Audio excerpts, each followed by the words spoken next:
Welcome back. In the first part, we started to look at some of the fundamental differences between the way you need to approach trading Forex as compared to stock indices. In this part, we continue with that and look at some further considerations. So let's start by looking at how you measure the alpha of your system.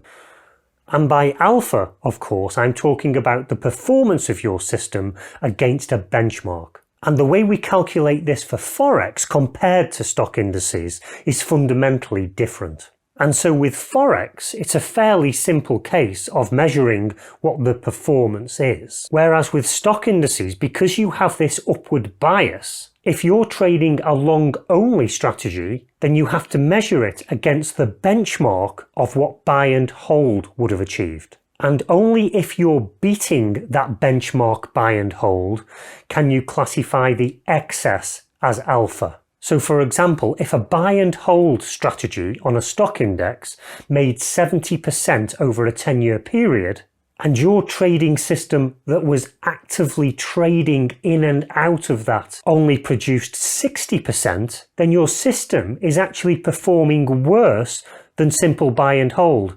And so the reality is that your system is actually losing 10%. So if your trading strategy made 80%, this means the actual real effectiveness of your system is just 10% above the buy and hold benchmark. But because there isn't this directional bias in Forex, if you make 50%, you genuinely make 50%. Now, when you perform this benchmark, you must make sure that you compare your system's performance to the buy and hold taking account of swap charges. Because on any leveraged account, if you're holding the stock index for a long period of time, you'll be charged swap every night. And you really shouldn't underestimate the effects of this. It really does add up and will make a significant difference between the raw growth of the stock index and what you would achieve with buy and hold,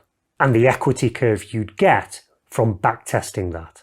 So if the raw growth of the index is 70%, with buy and hold on a leveraged account, this might make you only 40% because of those swap charges. And then when comparing that with the performance of your strategy that's actively trading the markets, if that made 60% after swap charges, this of course would mean that your alpha came out at 20%. Now when trading Forex, of course, this is also subject to swap. And this is based on the interest rate differentials between the two currencies in the pair. And so one difference here is that sometimes you can actually get positive swap. So you're paid an overnight swap instead of being charged an overnight swap.